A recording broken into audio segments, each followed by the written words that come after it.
What's going on YouTube? It's TH back again with another video, and today coming at you with another 3-round 2024 NFL mock draft. Today posting on Monday. I don't normally do that, but always want to tinker, always want to change, see if it gets a bigger audience or a new audience at least. So posting today, mock draft Monday, and actually we're going to break this up into two parts. Today is just going to be day one, which is round one, and then tomorrow on Tuesday, it felt fitting to make that day two, day Tuesday, I guess.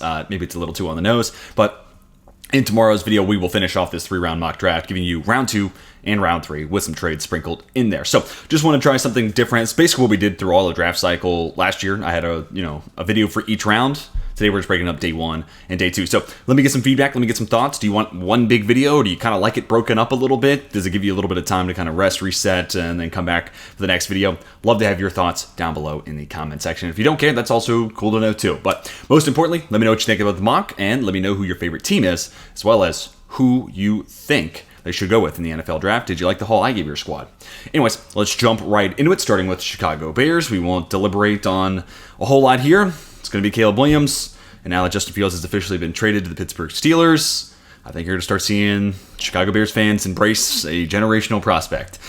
Here at 2, man, I'm really starting to think Washington's guy is Jayden Daniels. I don't think the Mariota sign signals really one way or another. I'm just kind of getting the general sense that maybe the league's a little higher on the reigning Heisman Trophy winner than they are on Drake May, which to me, I have it the other way around. Daniels is actually my QB4. He's in the same tier as Michael Penix, but I'm getting the sense that Jayden Daniels is going to be the pick at number 2, which then opens up the door for the Minnesota Vikings packaging 11, 23, as well as next year's first round pick to go up to number 3. I mean, Twitter, this was the talk of Twitter as soon as the Vikings acquired pick 23 from Houston, and I think there's something to it. I mean, Josh McCown coached Drake May while he was in high school. I think Kevin O'Connell's looking at Drake May as a perfect fit into that McVay-esque offense. And hey, if the league is a little bit low or a little bit more mixed on Drake May, I could totally see where the Vikings are one of the teams that's higher on Drake May, and that's going to be the pick here at 3. So QBs 1, 2, 3. We're going to have a little bit of break before we get to QBs 4 and 5. I think we're getting a little shades of 2021 where it's like we could have 4 quarterbacks go 1, 2, 3, 4. We had the same kind of discussions then, didn't end up happening. And I thought the same thing was possible maybe last year, and it didn't end up happening. We only had 3 go in the top 10. So I think it's kind of building momentum, and it sounds cool, and it's a lot of fun to talk about, but I do think we're going to have a little bit of a break. I think it's going to be QBs 1, 2, 3, and I think we're going to have a break before we get to QB 4. I don't know, though. Maybe J.J. McCarthy does go into the top 5. I think there's going to be a little bit of a wait. Won't make you wait any longer for Marvin Harrison Jr. He's going to be the pick here at 4, and especially with Hollywood Brown going to KC, you look at the depth chart for Arizona, wide receivers a spot where they're hurting. They could trade back here, but it's a position of need. They get a generational prospect.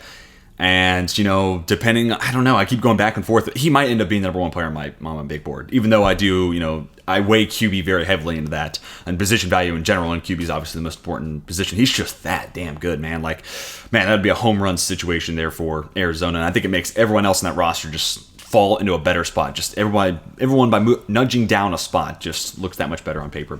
Then we get to the Los Angeles Chargers. I'm going to have Malik Neighbors be the pick here. I really think Alt's a possibility, but maybe they go tackle a little bit later on. Maybe they're fine with Trey Pipkins. Also, after trading Keenan Allen and cutting Mike Williams, it's like Josh Palmer and Quentin Johnston. Is that who we want? Justin Herbert having to throw the ball to on a consistent basis. I think Palmer could be a fine number 2, number 3. I think Quentin Johnston, if pivoted to a Rashee Rice-esque role, lots of yards after the catch, I think he'd be fine at that. Neighbors gives you that explosive deep threat and a guy who could be your number 1 volume, receiver. And I think Quentin Johnston and Josh Palmer can both play on the outside, thus creating the spot for Neighbors to fit into the slot where he had a ton of success at LSU. Let's get to the New York Giants then. I'm going to go Rome Odunze here at 6. He's the exact receiver they wanted Kenny Golladay to be, and he's the receiver archetype they have been missing for years now. So Rome Odunze the pick here at number 6. I've done this 1,000 times over, and I continue to think it's a great fit for him. Easy selection here. Tennessee, Joe Alt. This is going kind of chalky, but honestly, the needs as well as the value for all these guys totally match up. Alt's probably going to be somewhere in my top 5 on my big board, so if not 5, he's 6, so you're getting pretty much spot on value here for Tennessee. You plug him in at left tackle, Peter Skoronski at left guard, Tony Pollard, Tajay Spears, they're going to have a great time running behind that left side of the O-line. Also, year 2 of Will Levis, you got to keep him clean. It's a deep enough receiver class where you can kind of tap into that a little bit later on because, you got one more year of Nuke Hopkins. I like the Ridley signing. Big arm quarterback Will Levis, deep threat in Ridley. I think he could be better this year. And then, maybe finding one more threat in there just in case Treylon Burks doesn't take a step forward. Maybe you address that like round 3, round 4, a little bit later on in the draft for Tennessee. We won't do it in today's or tomorrow's video, but like round 4, I could see them still tapping into the wide receiver market. Then we get to the Atlanta Falcons. I'm going to have a couple of defensive players come off the board here back to back. I'm going to have Dallas Turner be the first defensive player off the board. I think he's a perfect fit for Raheem Morris's defense. Super explosive athlete, and to me, it's him or Byron Murphy, the second, as the top 2 defensive players in the class, and probably the first 2 defensive players off the board. No disrespect to Quinyon Mitchell or Laiatu Latu or Terrion Arnold or any of those guys. Love them a ton. I just think these 2 present the highest ceiling, so therefore they'll go somewhere in the top 10. And then you're speaking of Byron Murphy, like with the top 3 receivers off the board, sure, Brian Thomas Jr.'s like an option here, and like trust me, like Brian Thomas Jr., big body, vertical guy, with DJ Moore, who can do a lot of that stuff, but also just a little bit smaller. Keenan Allen, probably just on a 1-year kind of basis there in Chicago. Maybe they extend him, but he's a slot receiver, not a field stretcher anymore. Trust me, there's going to be future mocks where we go Brian Thomas Jr. here, because I don't think it's crazy. We've had mocks on the channel already where Brian Thomas Jr. goes in the top 10. But here, I want to go with Byron Murphy the second, because like all draft cycle last year, there was so much talk about, oh, dude, if Jalen Carter, before the car incident and everything that went on there off the field, it was like, man, if the Bears can get Jalen Carter, that's the exact 3-10 that Matt Eberflus is looking for. And obviously that didn't happen. And yeah, they drafted Gervon Dexter. He started to peak a little bit towards the end of the season. Zach Pickens, maybe that's a player who develops in it even more. But as opposed to finding out if Pickens develops, why not draft a disruptive 3-tech guy right here in Byron Murphy, who's also a better run defender in my estimation than those other 2 guys were coming out of college. So you shore up your run defense while also giving Matt Eberflus that 3-tech that we spent all last draft cycle talking about as such a pivotal part of that defense. And now you're just plugging in the best interior defensive lineman and the best, in my opinion, best defensive player in this class into that spot. To me, it's a perfect fit, and I don't know why we're not seeing more of this. So maybe now we can start having that conversation. Now we get to the Jets. As predicted, I said they're going to probably go tackle through free agency and trade, and that they did. I think there's probably a chance to add one more swing guy maybe in the mix there as well, or maybe they just see Max Mitchell as that guy. I don't know. The arm length there could maybe be a little bit of a concern. Maybe you just add one other veteran free agency. Maybe it's a later round priority in the draft, but like I said, I think they're going to go with a veteran at tackle just because rookies can be unsure. But what I do know, and what I am sure about, is Brock Bowers would be a fantastic number 2 pass-catching weapon, complementing Garrett Wilson. And no second-round pick for the Jets because of the Aaron Rodgers trade. But when we get to the 3rd round in tomorrow's video, we're going another pass catcher. Like this receiving core outside of Garrett Wilson needs an overhaul, so I'm going to make it happen in this 3-round mock draft. Brock Bowers, would love to see him as this, slot receiver, inline tight end. I think he's a perfect fit for Aaron Rodgers in that Jets offense. Now we get to what would have been Minnesota's pick, New England's pick here. And hear me out, I'm going to go J.J. McCarthy. Look, I didn't love the other options available. Like, they bring back Mike Onwenu, so, like, is Taliesin Fawanga, like, is that the guy you want to go with here? Maybe they can flip Onwenu to the left side. I don't know. Haven't seen him do that. At least I don't recall him doing that. Maybe I'm just off there and I'm not remembering it. But also, I think New England's in a good spot where you just traded down. You got pick 23, which we'll address later on in this video, as well as another future first-rounder. Yeah, J.J. McCarthy may not be your favorite, and, maybe it's a little on the nose drafting a Michigan quarterback to the New England Patriots. I hear you. I see you. But at the same time, I think if New England addresses this as a 2-year turnaround as opposed to just trying to do it all in one offseason, they'll be better off for it. So I think you start Jacoby Brissett this year, let J.J. McCarthy sit behind him, and then you give him that redshirt year, which, we were all kind of contemplating, does he need that? Should he go back to Michigan? You basically give him that at the NFL level, and you hope Brissett and that coaching staff, works up J.J. McCarthy, and then year 2, he's going to be your starter, and then you have 2 first-round picks to continue to complement this roster. It's a little risky, and I can also see the argument of, well, if they're going to take a quarterback, why trade out of 3? And I hear you, but we're also hearing teams have a higher grade on J.J. McCarthy than Drake May.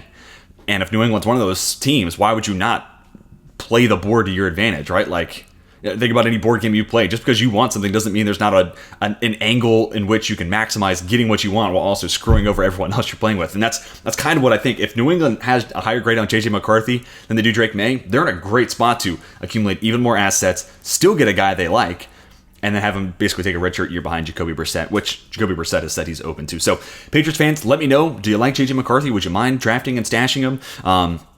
Or would you rather take a guy at 3? Or are you looking offensive line? Are you looking receiver here? I don't think there's a whole lot of bad options. I did consider Brian Thomas Jr. here at 11 for what that is worth. Denver Broncos, sorry, Denver fans. it's Bo Nix. I think he's Sean Payton's guy. And I've talked about it at nauseam here on the channel. It's the underneath processing. It's the short to intermediate accuracy. He's got enough arm strength to play at the next level. Also the mobility. I think this is kind of, I'm not saying he is Drew Brees or Taysom Hill, but he is kind of the blending of those two skill sets into one body. I think Sean Payton's going to love that. Plus, they're paying Russell Wilson to play in Pittsburgh. They got to go cheap at the position. To the Las Vegas Raiders, this is where I'm going to have Talise Sefawanga come off the board. They just lost Jermaine Illuminor. To me, this is as plug and play as it gets. I think he fits the blocking scheme. Getsy, I know is more zone, but just to put the proof in the pudding, like, look at this zone blocking grade, 91.3. Are you kidding me? I think he'll be just fine. He's a better athlete than people want to give him credit for. And we get into the spot, and I'll talk about this tomorrow in tomorrow's video with another offensive lineman, but like, we live in this world where like we have to categorize things as either good or bad. There is just no middle ground. It's totally fine that Talise Sefawanga is like an average to above average athlete. Like, he doesn't have to be a great athlete or an abysmal one. Trust me, he's just somewhere there in the middle, and that's going to be plenty fine considering what else he brings to the table. And yeah, I think this is a great Illuminor replacement in Las Vegas. To the New Orleans Saints, I'm going to same pick as last time, Troy Fautanu. Whether he's your left tackle and you're moving Penning to the far side, or if Ramczyk comes back, you're moving Penning inside, or you can move Fautanu inside. No matter what, this guy gives you a ton of flexibility, and not only for this year, but long term. Like, if Penning doesn't take a step forward and turns out Ryan Ramczyk's fine for the next 3 years, Fautanu and Ramczyk could be your guys. Penning does take a step forward, maybe Fautanu's playing full-time inside. Just no matter what, Fautanu makes it that much easier to get your 5 best offensive linemen on the field, no matter what position and what order it in. So love the value, and I think 14 is honestly the right spot for how good of a player he is. He's one of those guys that I have certain movies, the more I watch them, the more I like him. The more I watch with Troy Fautanu, the harder it is for me to not fall more and more in love with them, which is a little tough. I got to start watching, if I'm going to do that, I got to counterbalance that with watching as much film as everyone else just to level the playing field a little bit, because I'm sure the same thing would be true about some other guys. But man, the more I see, just the more I love Fautanu, and I think he's a great fit there in New Orleans. All right, let's get to the Indianapolis Colts here at 15. Receivers definitely in play, but it's a deep receiver class. You might want to get to the cornerback position before there's a steep drop-off. Quinyon Mitchell, to me, is a perfect fit. And yeah, they bring back Kenny Moore, but I think that outside corner spot, I'd feel better about Juju Brents, Quinyon Mitchell, Jalen Jones kind of filling in as that third, extra boundary corner than if it's Jones plus Brent. But at the same time, if you go Brian Thomas Jr. here to replace Alec Pierce, I will have no complaints. Just want to do something a little different this time around. Speaking of things that are a little different, here's a blockbuster. Look, Seattle doesn't have a second-round pick, and we're talking about a new regime in Washington, and the trade value here pretty much lines up perfectly. And I could see a world where the Commanders, especially considering offensive tackle is a big need, they're willing to make a splash with those 2 second-round picks. Now, I know a lot of people have soured on Olu Fashanu, excuse me. And I get it, and trust me, I'm concerned about the 0th percentile hand size. I almost set this mock up with him going to Pittsburgh, but Pittsburgh then trades Kenny Pickett, so maybe now they're a little afraid of the small hands. But at the same time, if you just trust the tape and trust the movement skills, and hey, he's been a starter for 2 years, and in pass protection, the hand size has not been an issue. Maybe in the run game, there's a little bit more to be concerned about, but look, you're going to win the game more often than not by having a great passing attack, and having a great pass protecting tackle in a lot of ways is more of your priority and more of the need you want to address than it is like having a mauler and then having abysmal pass protection. So if it's going to be one way or another, give me the best pass protector in the class who maybe struggles in the run game, maybe because of his hand size, maybe it's just play strength. But nonetheless, this is a huge pass protection upgrade from Charles Leno. And for a quarterback that you just took at number 2 overall, that's huge. You want to see that. And I don't know, man. For Seattle, it makes a lot of sense in the world with no second-round pick to just turn this one into 2 twos and tap into that part of the draft, especially when it's 36 and 40, like just outside the first round. So, I don't know. Seahawks fans, I feel like you'll like it. Washington fans, let me know what you think. I'd be curious to hear what your thoughts on it are. All right, let's get to the Jacksonville Jaguars. This is where Brian Thomas Jr. is going to come off the board. You lose Calvin Ridley. Let's go get another field stretcher and Brian Thomas Jr. Love his ball tracking, so hopefully those like near touchdowns from a year ago turn into touchdowns from Trevor Lawrence. And I think of, especially if Brian Thomas is added in, or just the Jags get positive regression. There was just so many red zone drops and so many end zone drops from his receivers. Like, it's hard to imagine that being as big of an issue 2 years in a row. So therefore, the box score stats are going to look a lot better for Trevor Lawrence, and I think the opinion on him is going to rebound. I feel like a lot of people are souring on Trevor Lawrence. He's still a very good quarterback. Trust me, as a Steelers fan, I'd be dying for Trevor Lawrence under center. So I'm going to trust that some of those variance things kind of work themselves out, and I think Brian Thomas Jr. only further makes that possible, and then the narrative swings back into Trevor Lawrence's favor.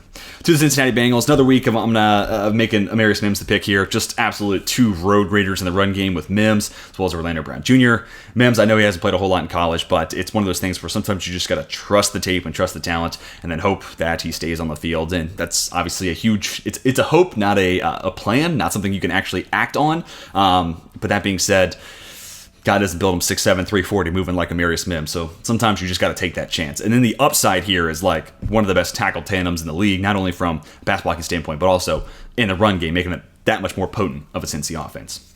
To the Los Angeles Rams, if this happens on draft day, I mean, this is just going to be unfair. Yes, the Rams just did have in my opinion, the best defensive player of all time retire, but you give them Jared Verse with Kobe Turner still there, a year or two of Byron Young, like, obviously, that front seven is going to take a step back, but dude, Verse here at 19 would have been an absolute steal. Straight line, explosiveness to the line of scrimmage, turn that first step into a ton of power, and honestly, a better athlete than I think a lot of people feel like. People saw him early in the process as a great athlete, forgot about it, and then the combine just kind of reminded everyone that he's a really good athlete. He's super explosive. He just may not be super bendy, but I think that's just fine. I think Byron Young can kind of be that dude for this Rams team. So love this edge tandem. It's going to be hard to replace Aaron Donald. There's really no one in this draft that does that, especially here at 19. But they can add in Jared Verse. I think that goes a long way to minimizing maybe the drop-off of that front seven, specifically from a pass rush standpoint. Pittsburgh Steelers, I'm going to give them Tyler Guyton. Yeah, only 1 year of starting experience, so a little raw, but Mike Tomlin's always pretty vocal at the Senior Bowl. I think it was a good Senior Bowl for Tyler Guyton, and there's a lot of upside there, a lot of the same stuff that we talked about Broderick Jones last year. And ultimately, I think here you draft Guyton, play him at right tackle, flip Broderick Jones over his more natural position at left tackle, and I have a hard time thinking that tandem could be any worse than Dan Moore and a combination of Chukwuma Okorafor and Broderick Jones playing out of his normal position. So I think this only makes this offensive line that much stronger in Pittsburgh, which Mike Tomlin, Russell Wilson, Justin Fields, whoever it is under center, the offense as a whole definitely wants. And we're going to go receiver tomorrow for the Pittsburgh Steelers. I am curious to see if that is maybe somewhere in their plans for round one. In this receiver class, with how well Pittsburgh drafts receiver, I'd love to see them do it in the mid-rounds just to find another diamond in the rough. But if they do it round one, like that would be saying something. All right, Miami Dolphins, more of the same. Graham Barton here. At the worst, he's at a huge upgrade over Liam Eichenberg at left guard, and then right next to Teron Armstead. I'm feeling great about that from the left side of the offensive line, but also could play some center if Connor Williams gets hurt, or could be a spot starter at tackle too. So just a ton of flexibility that Graham Barton brings to the table. And I continue to love that fit. And I think Barton 21, that's about the right spot for the Swiss Army knife that he is. All right, to the Philadelphia Eagles. And full transparency, where I just had Tyler Guyton go 20, I could also see the Steelers loving J.C. Latham, still flipping over Broderick Jones. And then in turn, Tyler Guyton becomes the pick here at 22. I know that's Lane Johnson's preference. It's just going to come down to who Pittsburgh likes more, Guyton or Latham. I've had mocks where they take Latham, so just wanted to change it up a little bit. And I think Latham right now is a better football player. And I'm glad to see him weighing at 340 at the combine. I think that's the right proper, playing weight for him, not the 360-ish mark that he was at last year at Alabama. So I like them both, and I would be happy with it. Either one as a Steelers fan, but maybe I'd lean towards Guyton there, so maybe it's biased. But no matter what, this is your Lane Johnson contingent, whether it's Guyton or Latham, makes it a smart pick. And also, I think Tyler Steen would be just fine as their starting right guard, but I do wonder, could you play Latham at right guard in the meantime? I think that's a possibility as well for Philadelphia. All right, to the New England Patriots. I'm going to have A.D. Mitchell be the pick here. So J.J. McCarthy taking kind of a draft and stash approach with him, and then getting easily the most talented receiver on this roster. Also, he just comes without the skill overlap of someone like a Pop Douglas. So I like what he brings to the table as a compliment to Douglas and some of the other guys they still have under roster or under contract. So I like that a ton. And I mean, A.D. Mitchell's far from a finished product, but his double routes showcase a ton of upside from him from a route running standpoint. Love his hands. The athleticism's absolutely there. Also a big body guy that this team just doesn't have right now, especially with no Devontae Parker there. And Mitchell's, I think, bigger. May not have like necessarily the play strength that Parker does, but I like the ball skills more. I like the vertical more. I like the separation more, certainly more than Devontae Parker. So I just think this is an upgraded version, and also getting younger, and kind of resetting at that position. So love that a ton. Would have loved A.D. Mitchell for a lot of the other teams right behind this, but I also love it for New England at 23. All right, pick number 24. I'm going to give the Dallas Cowboys Jordan Morgan, and we're just going to slot him in, play him at left guard, and have Tyler Smith shift over to left tackle, where we all kind of felt like when he was drafted out of Tulsa, that was eventually going to be the plan for Dallas, and now I think the time has come. Tyron Smith's in New York. Jordan Morgan, I think, would be a fantastic. And maybe they see Morgan as a tackle. I'm just going to say, hey, there's no question about Tyler Smith. There's no reservations about his arm length or anything like that. That dude's a tackle. Like, that dude absolutely could be a tackle. Jordan Morgan, you have some question marks. So let's just remove question marks. Morgan's going to be a kick-ass left guard for this team. More of the same of what they had with Tyler Smith. And then you hope Tyler Smith can be the continuation of Tyron Smith. And if there's any inclination for what Tyler Smith's going to be at tackle, if he's anywhere near as good as he was at guard, Dallas is going to be just fine. To the Green Bay Packers, everyone say it with me now. At pick number 25, the selection is Cooper DeJean. I mean, this is just like the pacifier pick here for Green Bay, but it's also one that makes a ton of sense. And I think in a perfect world, this new Jeff Hafley defense, Jair, Eric Stokes on the outside, Cooper DeJean in the slot, great tackler, would love to have him be in the center of my defense. Awesome athlete that, I wish we could have seen him at the Combine, because then I'm probably kicking myself for having him fall to 25, and I still am, but until those numbers are posted and everyone can get hype about it, this is about the spot where he goes in most mock drafts. But to me, he's still my slot one. I love me some Cooper DeJean. Also a great special teamer. Not that I think they necessarily need to draft him here for that, but I would just love to see him play the slot in this new defense. And if you can keep Jair, plus hopefully a bounce back here from Stokes, all of a sudden that secondary is looking really, really good. Not to mention Xavier McKinney to play free safety for this team. I'm loving it, especially if they can add in DeJean to play the slot. All right, Tampa Bay Buccaneers. This is just a home run of all home runs. If he's there, Jax Powers-Johnson replacing Ryan Jensen. No one's mad about this. If they think Robert Hainsey's the better option at center versus him playing guard, I'd be more than fine with Jax Powers-Johnson playing left guard too. So position flexibility, he's an automatic upgrade either over Matt Filer or he's your Ryan Jensen, future Hall of Famer replacement, which both sound awesome to me. To the Arizona Cardinals, I'm gonna have Terrion Arnold come off the board, and I feel bad. I hate seeing mock drafts where DeJean goes 25, Arnold goes 27. There's some great defensive play. And dude, in 29, I'm going to have a great NFL-ready defensive player come off the board for the Detroit Lions. And it's like, damn, should these guys be falling that much?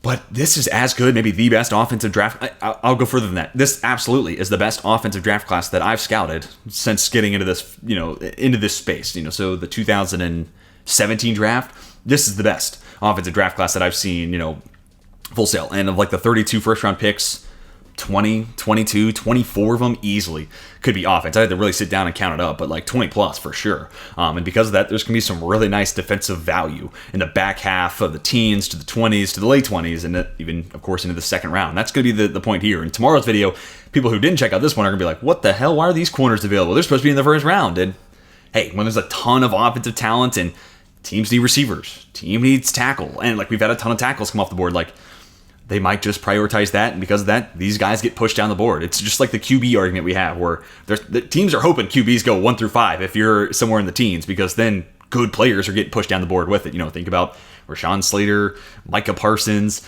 Pat Surtain. It was actually Surtain, Parsons, and Slater back to back in that 2021 draft, if my memory serves. And it's like, what? That's crazy. Slater might have been pick 13. I can't remember who pick 12 was off the top of my head. Parsons, I believe, was 11. Am I remembering that right? Anyways, we can look it up. It was Devonta Smith.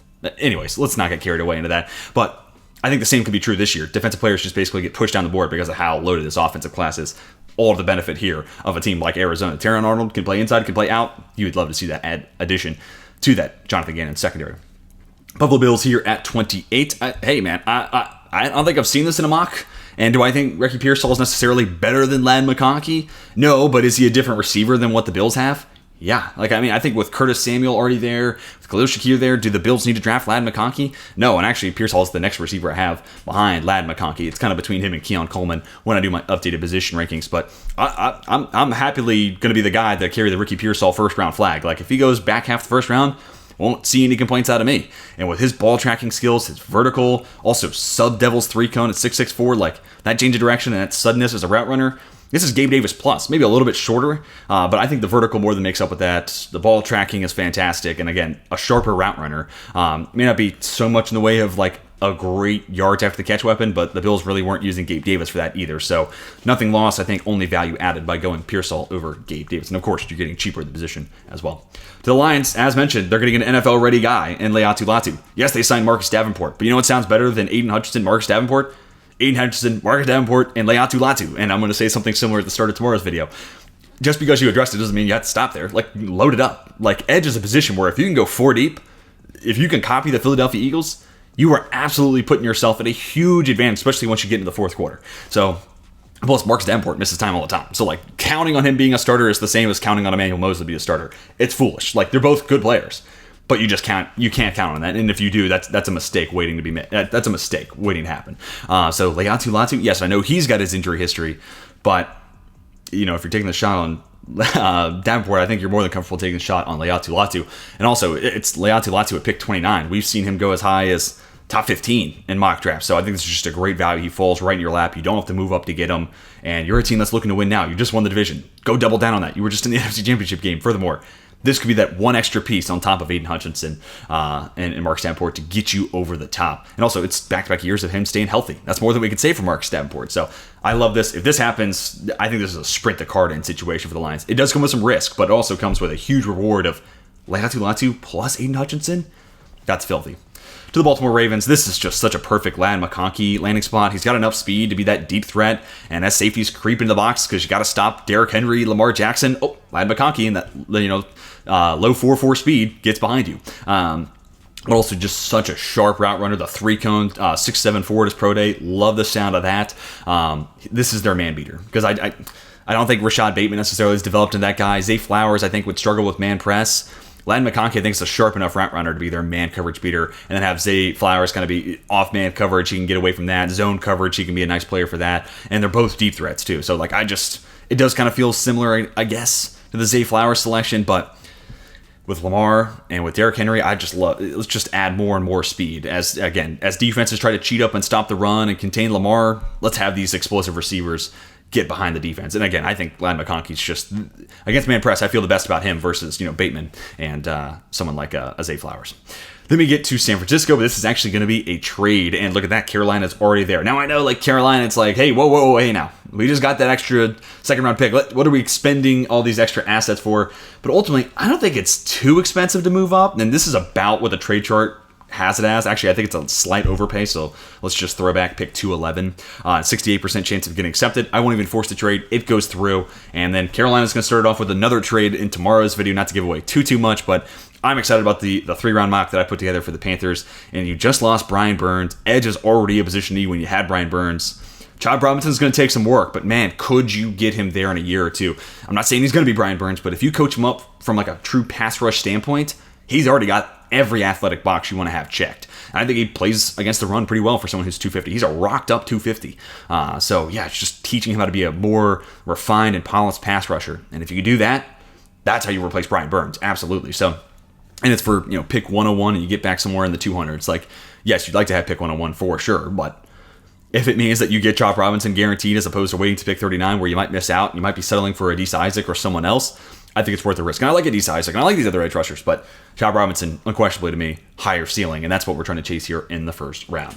Pick 32 to round out this first round of this updated 3-round mock draft and to close out the first portion of this, what's going to be a 2-part video. Kingsley Suamataia. Donovan Smith was rough last year, and man, like Kingsley Suamataia is more. Yes, there's flaws there, but the more I watch, the more he's one of those guys where I can sell myself on like, dude, he's going to get there. He's going to get there.